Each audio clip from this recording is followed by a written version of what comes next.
In this video, I'm going to answer the question that I get all the time about how I promote my retreat.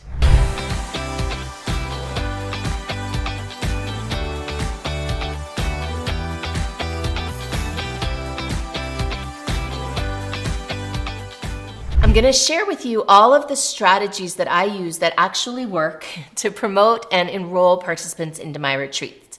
I'm going to start with speaking as a strategy. Then I'm going to talk a little bit about webinars, preview events to promote my retreats, YouTube videos, email marketing, referral marketing, Facebook ads, and social media. And finally, the absolute number one best strategy to promote my retreats. Stay tuned. My absolute favorite strategy to promote retreats, because I enjoy it the most, not necessarily the one that drives the most leads, but the one that I enjoy the most, and it is effective, is speaking. When I do speaking to promote my retreats, I don't actually get up on a stage or get up in front of a group of people and try to sell my retreat. I don't actually pitch the retreat at all. Instead, what I do is I teach something that's really valuable that leads into my retreats. So for example, you may already know that my retreat is called the Superstar Business Breakthrough. And in my retreat, we have speakers, authors, coaches, and consultants who come in to map out a new business model. Not just any business model, but a business model that has monthly recurring revenues, what I call a big back end. So what I do to promote my retreats through speaking is I teach about a big back end. I teach why you need a big back end, how to do it, different types of big back ends, and all this other stuff that helps people have the aha moment. Wow, I'd really like to have a big back end. And then I just invite them to have a conversation with me about their possible big back end. And then in that conversation, they're either interested in continuing to work with me or they're not. And if they are, then that opens the door for me to be able to enroll them in my business breakthrough retreat. Similarly, with every kind of marketing strategy, I'm always looking to get people onto some sort of call or Zoom. And that way I can meet them face to face and see if they're a really good fit for my retreat. So the second strategy that I use that's similar to speaking is webinars. Webinars are basically speaking engagements, but to audiences that I pull together rather than going and speaking with somebody else's audience. So I usually do webinars about once or twice a month leading up to my retreats. And in those webinars, same topic. I talk about business models, big back ends, how to build and grow online coaching businesses for speakers, authors, consultants, and other people who want to have a leveraged, scalable, monthly recurring program. So that's what I teach in my webinars, and then I invite people to a meaningful conversation. Similarly, I can also do the same thing as a webinar, but live in person. So I call those preview events. And that's where I pull together my own audience, usually fill those audiences through a combination of email marketing and Facebook ads and word of mouth. And at that preview event, I share valuable content information.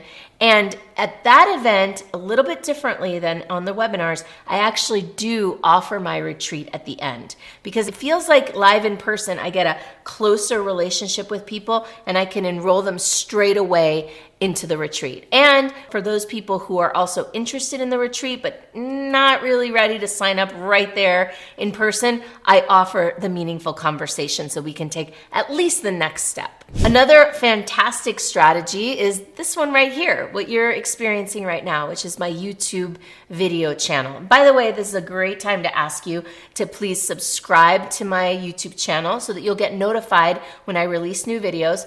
And you can check out, I have a plethora of videos on how to design, sell, market, promote your retreats. I have an entire retreat business playlist. So I was talking about YouTube videos like this one. So what I do in order to promote my retreats through YouTube videos is that I find topics that people are searching for that are related to the topic of my retreat. So you'll notice that in my retreat, we cover things like how to build a group coaching program, how to price your programs, how to do projections, what kind of business model makes sense for you, and all this other stuff.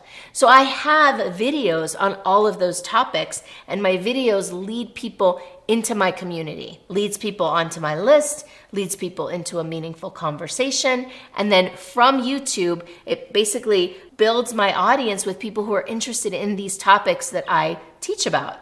And so from there, we do the next thing that I love to do, which is email marketing. So once people get on my list, then I'm email marketing just once a week. And I'm not promoting my retreat. Hey, sign up for my next retreat. Hey, here's a discount on my retreat.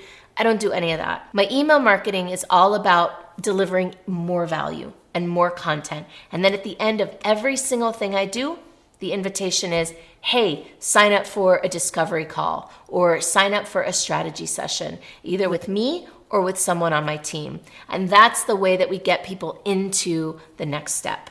Now, I know what you might be thinking. Ugh, email marketing.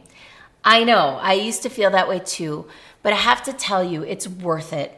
It's worth it to do the email marketing because it's one of the few ways that you can own your audience, right? You don't want to have your audience on Facebook or in YouTube where it could be taken away from you at any moment, right? Or it could break down. Email list, that's yours, and you can communicate with them whenever you want. You can export your email list from one email service provider to another.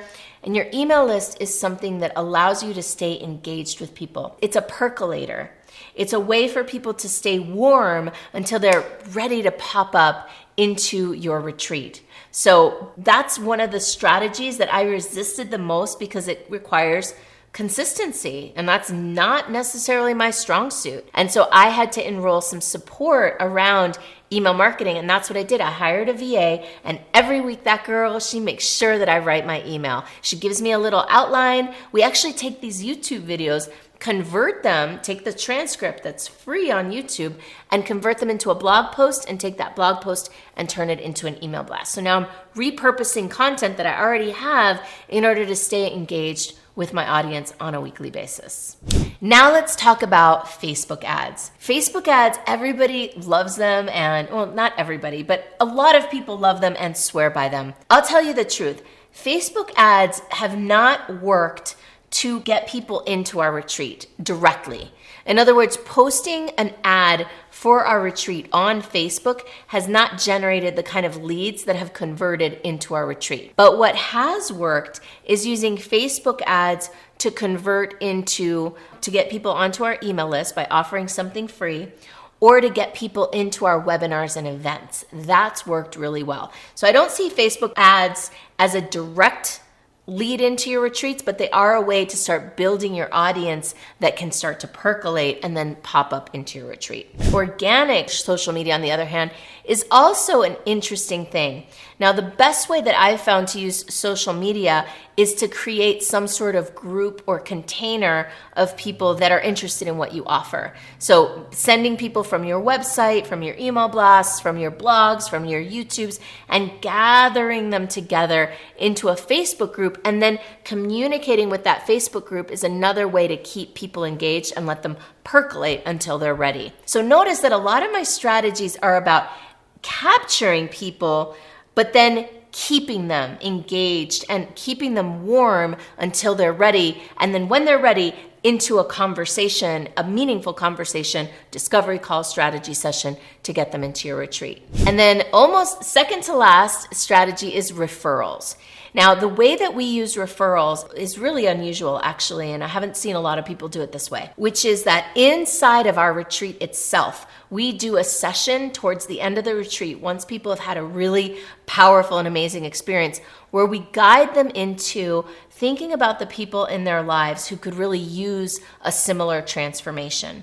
And then when they've got those people in mind, to list out the names of those people and give them to us. Now, we don't ask for contact information because we don't want to contact somebody cold that doesn't know who we are. But what we do instead is we follow up with the referrer and ask them to make an email or text message introduction after the retreat. And that works really well. Now, last but certainly not least, in fact, this is my absolute favorite strategy, and some of you aren't going to like it, and that is picking up the phone and just calling people. Calling friends, calling colleagues, calling old clients, and just every single day picking up the phone and reaching out to someone who could either be a prospect or who could refer you to prospects. My former mentor, Mark LeBlanc, calls these storm starter calls because when you do them consistently, they create a storm of opportunities. Now, there are so many other ways to design, set up, promote, market, fill your retreats that I can't get into here. So I recommend my free resource that I've put together for you, for people like you who are looking to build a retreat business model. You can get that at retreatstorichesroadmap.com, and it takes you through step by step the 7 key areas that you have to figure out in order to have not only a successful retreat, but one that generates revenues for the long haul, not just the short term. Enjoy.